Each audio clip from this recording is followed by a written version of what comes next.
weird and the eerie. Hello, everyone.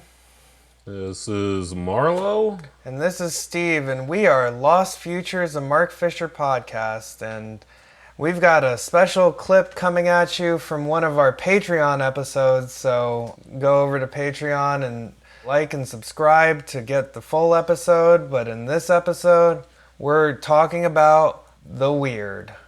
Yeah, and specifically, we recorded this back in August of 2024. This was about when we were starting to record for our Weird and Eerie season. And surreptitiously, at that time, the word weird appeared quite a bit in the news and general social milieu in regards to the presidential election. So it's a bit of a rarity for us. We don't usually focus so much on current politics or current events, but we are discussing J.D. Vance, vice presidential candidate for the Republicans, and the Democratic framing that was quite prominent at the time of referring to him specifically as weird, what that means, what are they saying by that, and how does that line up with what Mark Fisher discusses in The Weird and the Eerie. Yeah, we also discussed J.D. Vance's history as a liberal darling, and this episode will be coming out 2 days after the vice presidential debate where he squared off against VP candidate Tim Walz. And in the episode, we mentioned that J.D. Vance was initially a liberal darling, and I've seen reports that, you know, in some ways, he really tried to recast himself to liberals in this debate to kind of appeal to moderation, kind of against all of even the weird label. He tried to make himself seem normal, sort of like early in his career. And yeah, we're about a month away from the election, and it's just kind of an interesting roller coaster of J.D. Vance. Yep. So if you enjoy that, go on over to our Patreon, sign up. You can get this and a lot of other great bonus episodes that we do all the time. So yeah, enjoy, and hopefully we're all here in a month.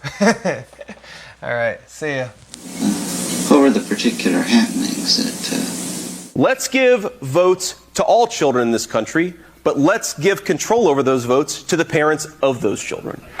When you go to the polls in this country as a parent, you should have more power, you should have more of an ability to speak your voice in our democratic republic than people who don't have kids. Let's face the consequences and the reality. If you don't have as much of an investment in the future of this country, maybe you shouldn't get nearly the same voice. I mean, the interesting thing is that last clip was before he even ran for the Senate, because you know, what I was going to get into with the history of Vance is he started as sort of a bipartisan figure. If not an NPR darling. He was an NPR darling, and Hillbilly Elegy was... what's his face got into it. The narrator from Arrested Development. Let's go with Ron Howard. Ron Howard, yeah, that's it. And that's how Lindsay found herself on a very awkward double date with her brother. Oh, is that Ron Howard? I don't want to be the one to say it, but I hate that guy. I am not going to sit here and defend Ron Howard to someone who's never achieved half of what he's achieved. So yeah. I mean, like Ron Howard I guess he directed the Hillbilly. Directed. Glenn Close was in Glenn it. Close and now was they in all it. like distance themselves from it. But I remember at the time, like my parents were watching that fucking bullshit on Netflix, and I'm like, "Fuck you, dumbasses watching this shit." For the listeners, Marlo's parents are liberal hippies. Yeah, no, but they're great. But yeah, they'll be taken in by that NPR nonsense. For a while, J.D. Vance was anti-Trump. He was an anti-Trump Republican. He called Trump America's Hitler. Yeah, he came with this fucking life story that the liberals really liked, which was, I guess, all his parents did all the fentanyl in the world, and they did so much fentanyl, and then Seemingly, I mean, his movie got bad reviews, and then he got really mad, and then he called up gay American Peter Thiel. Somewhere in there, he became a Catholic. He converted to Catholicism. Okay. Sure. Yeah, going from Protestant to Catholic is the same weird arc as going from Catholic to Orthodox. Yeah, he's kind of a chameleon in that he's meant different things throughout his life and to different people, and he sort of has this way of like glomming on to markets basically and exploiting them until he's kind of kicked out of them, and then he finds a new market for him to brand himself as. Mm-hmm. And the last 2-3-ish years, he got elected to... He's Ohio's senator. He additionally seemingly connected with Peter Thiel and Peter Thiel's greater orbit, which places him, frankly, in concentric, related, intersecting circles to friend of the show, Nick Land. Yeah, friend of the show.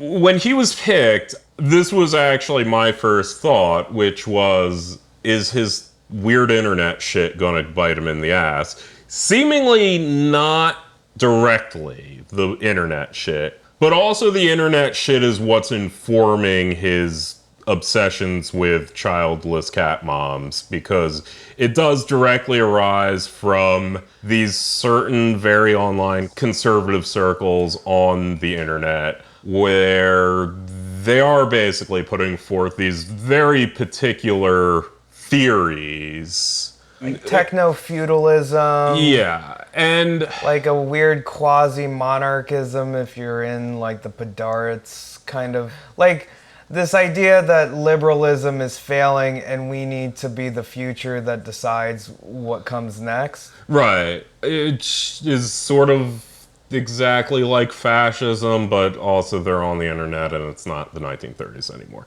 If we want to posit, I guess, a theory of Trump versus Vance, I think even this is something you mentioned, but to go back to an old Fisherian analysis of Tinker Tailor Soldier Spy, as well as something, actually, I recently read an old Zizek essay discussing this, but there is a certain aversion within liberalism to true believers. Yes. And Trump, for all his being full of shit, is someone who is comfortingly very full of shit. He's always in a state of disavowal and distance. I think Trump is afraid of non-white people, but I don't think he's really thought much else beyond that. I don't think he cares about birth rates. I don't think he ever thinks about that. I think he likes his golden toilets. And there's something very comforting and very American to someone who's so full of themselves and so doesn't care about the world that, you know, whatever, they'll just be whatever. And J.D. Vance oddly seems to, at least lately, and it's interesting because this does come, as we discussed, with the fact that he's been 18 different J.D. Vances throughout his career. But at least this version of J.D. Vance seems to be reading books about stuff. Yeah, that's what I was going to say, is that, as Fisher points out in Capitalist Realism, capitalism, by and large, is illiterate. Mm-hmm. It promotes a certain level of illiteracy. It likes its graphs, it likes its pictures, it likes its stocks going up with a nice arrow, but it really doesn't promote markets around people that have read things, like, by and large, and J.D. Vance is definitely somebody who has read things. And this gets into chapter 1 of Weird and Eerie, where Fisher makes the comparison between the Eldritch horror, the Lovecraftian Cthulhu monster, and the more classical monsters, Wolfman, vampire, etc., etc. And makes the commentary that the weirdness contained in the first one comes from its inherent lack of grounding in traditional mythos. mythos. And I think there is a traditional mythos for a racist New Yorker who owns a bunch of property, doesn't want to rent that property to black people, and thinks black kids in the 90s are high on crack and murdering white women. And that is Donald Trump. That is a very classic vampire, wolfman American bigotry. Whereas J.D. Vance, he's bringing this strange science into it. He's really reinventing the genre of horror through his racism, much like H.P. Lovecraft did. He's really creating a new set of languages, a Necronomicon, if you will, of his racism that, because it's so ungrounded in these traditional signifiers that Americans are used to, comes off as less familiar, stranger, dare I say, weird. Yeah, and I think we've really given examples less to do with his racism, which is obviously still there, but also this kind of biological determinism, let's say. Biological determinism and reinforcement of a patriarchal structure. And the only thing I would think of is that he does sort of have also a classical American story of a guy who feels like he's been shut out of every institution and then failed upwards. No, I mean, isn't that also Hitler? Well, in many ways, getting a good review for the Hillbilly Elegies his art school. Yeah, it does seem like he is the American Hitler that he said Trump was, which is to be. Yeah, he was a U.S. Marine. Yeah, he was. Okay, this is actually funny because someone pointed this out. He was a Marine for the press unit.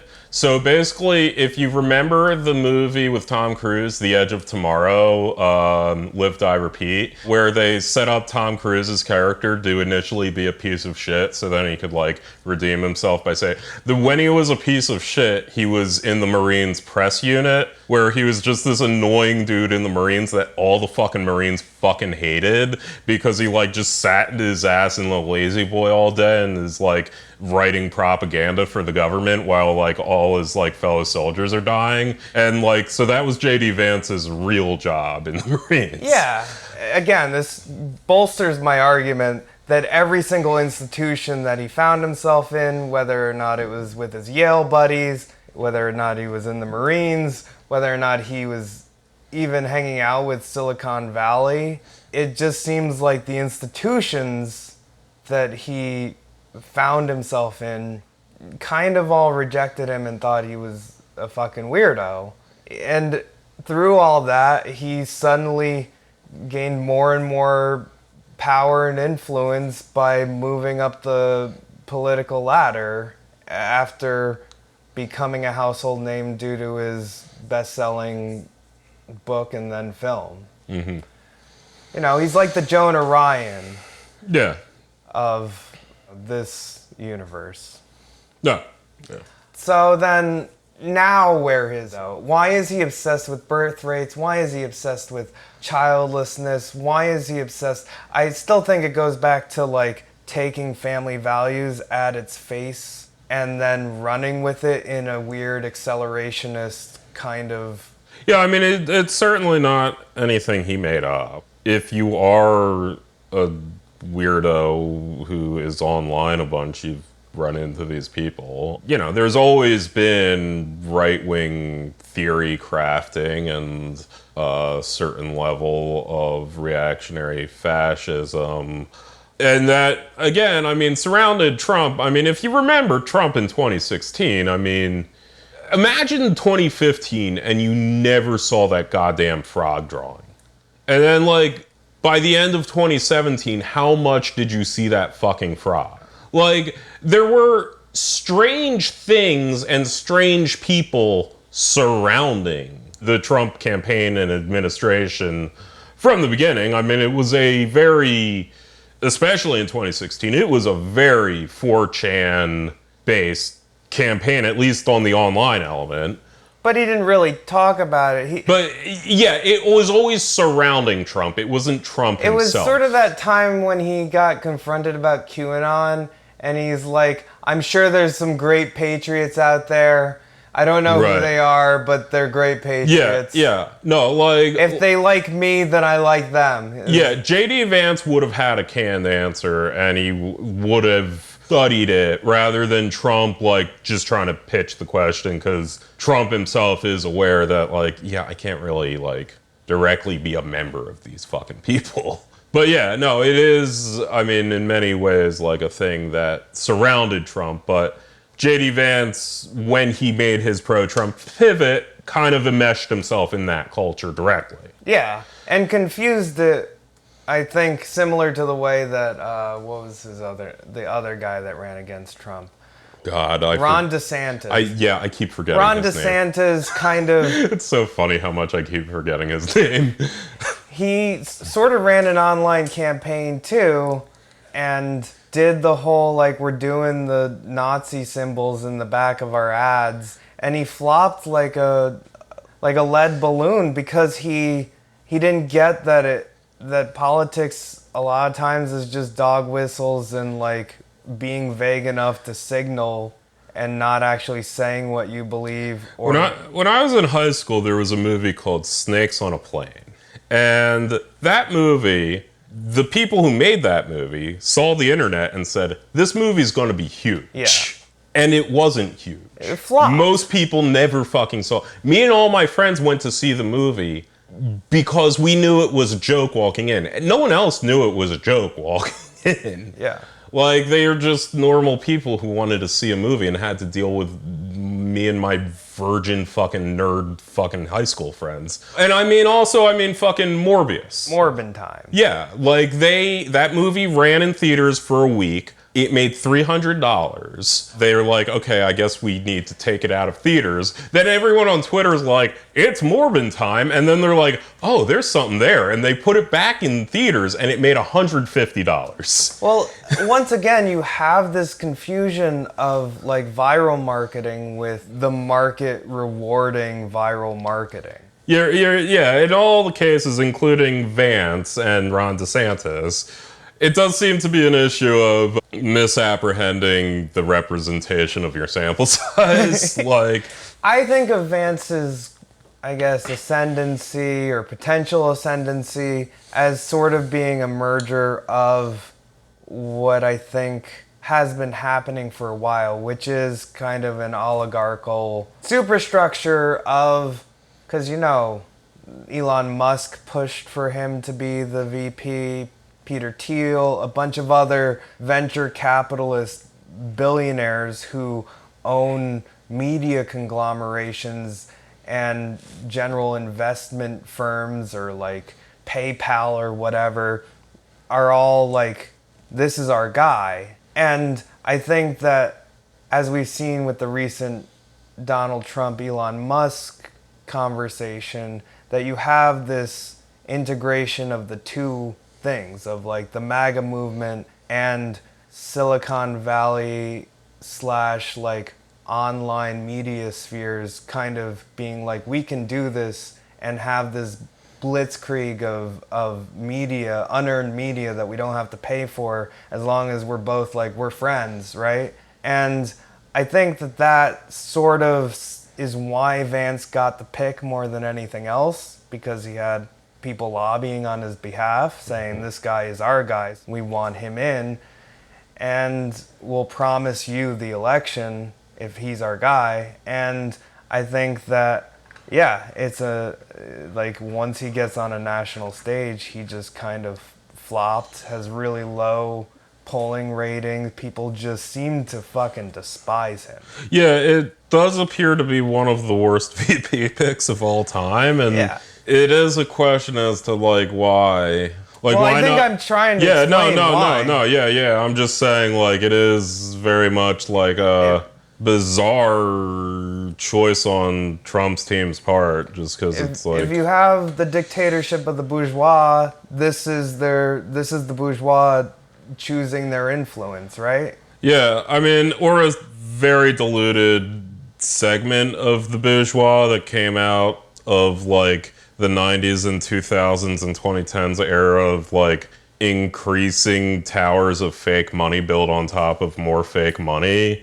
And I mean, you know, like, yeah, we're There's talking also about like a Bitcoin thing. right. Well, I mean, we're talking about like Elon Musk, who like single-handedly paid like 8,000 times what Twitter was worth for Twitter, and like then has made it worth even less since then. You know, you have like people who are in a position of power, but they're not necessarily intelligent people or relatable people. They're often people who, you know, seemingly are mistaking like a collection of sycophants for general like much of the time. Yeah, it's like a boardroom. It's like they go into a boardroom and they think that the whole world becomes like the people sitting around them in a boardroom. Yeah.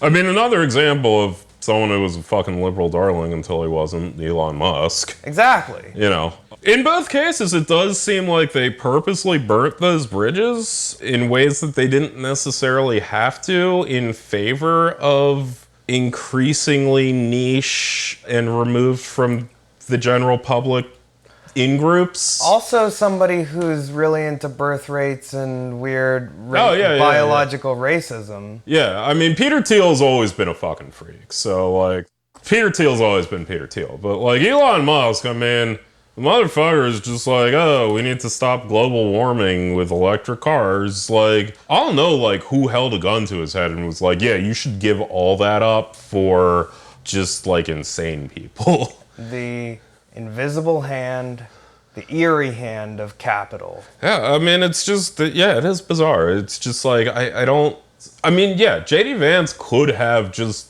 done his career as a centrist politician. I could see him betting that the writing on the wall was there's no place in the Republican Party for a centrist going forward. I don't understand Elon Musk other than he is just a stupid fucking person. Well,